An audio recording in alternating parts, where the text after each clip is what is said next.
Top 5 loan apps na maaasahan sa oras ng kagipitan.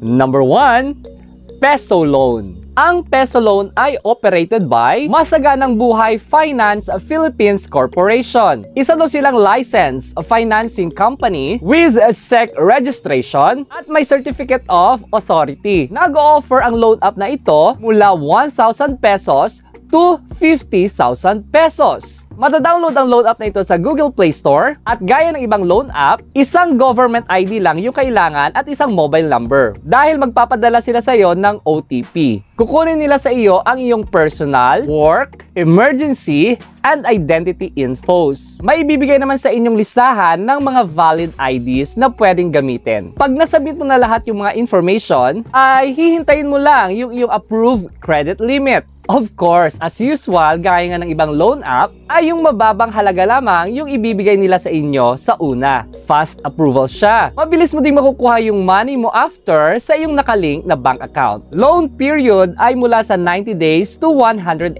days. With lowest interest, maximum APR of 19% per year. Dapat Filipino citizen ka and at least 18 to 60 years old para magamit ang loan app na ito.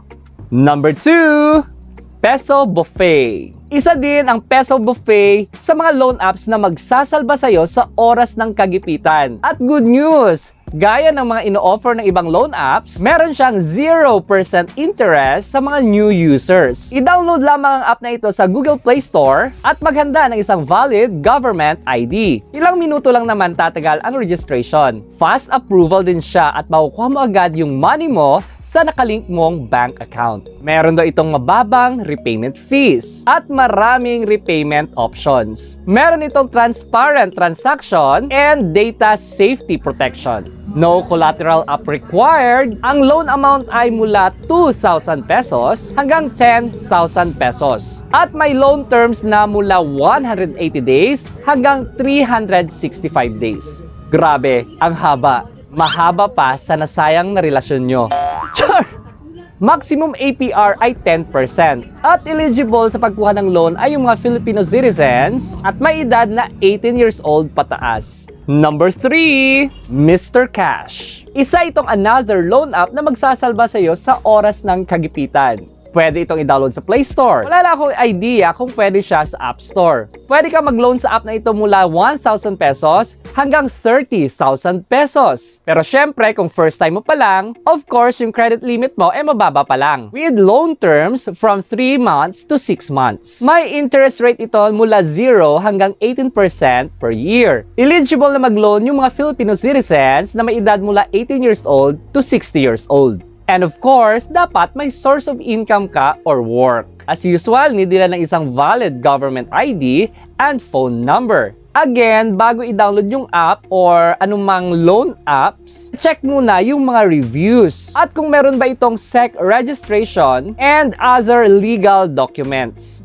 Number 4, Juan Hand App. As usual, hindi pa rin mawawala si Juan Hand Loan App. Meron itong loan offer na mula 2,000 pesos hanggang 25,000 pesos. Trusted and safe daw yung mga information na ipoprovide mo sa loan app na ito. May mahabang loan term na umaabot hanggang 3 months. At easy and fast approval. At yung cash mo ay makukuha mo sa mga partnered brands nila. Meron silang SEC license under sa pangalan ng We Fund Lending Corporation. Kaya nga nang sinabi ko kanina, ang loan amount ay from 2,000 pesos to 25,000 pesos. Syempre, kung first time mo sa loan app na ito, mababa muna yung ibibigay nila sa iyo. Maximum APR ay 30%. Wala siyang transaction fee. Kailangan mo lang ay isang valid ID at phone number. Dapat Filipino citizen ka and at least 18 years old at merong stable income. Gaya ng ibang loan app, online din yung pag-register. I-download mo lang ang app na ito. Number 5, Tala App. At ang may napakaraming magagandang reviews na yata ay ang Tala Loan App.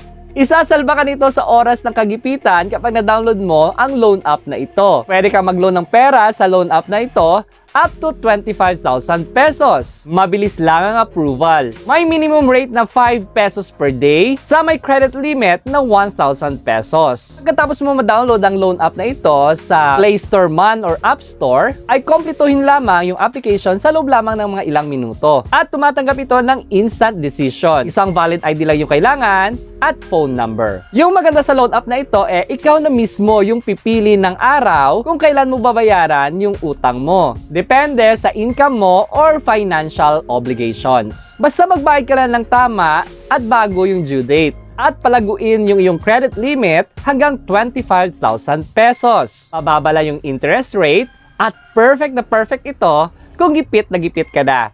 Again, gaya nga ng sinasabi ko dito palagi sa mga videong ina-upload ko, ang videong ito ay hindi sponsored at hindi ko kayo hinihikayat na umutang o gamitin ang loan app na ito. At laging tandaan, ang paggamit sa mga loan apps na ito ay hindi biro or laro-laro lang. Maging responsable at ang utang ay dapat bayaran. And that's all for today mga katropas. Thank you so much for supporting Fantastic Channel, ang channel na nag-upload ng mga tutorial videos tungkol sa YouTube and Facebook monetization, affiliate marketing, travel vlogs, at nagbibigay ng mga basic tips kung paano ninyo mapaunlad o mapalago ang inyong small business online.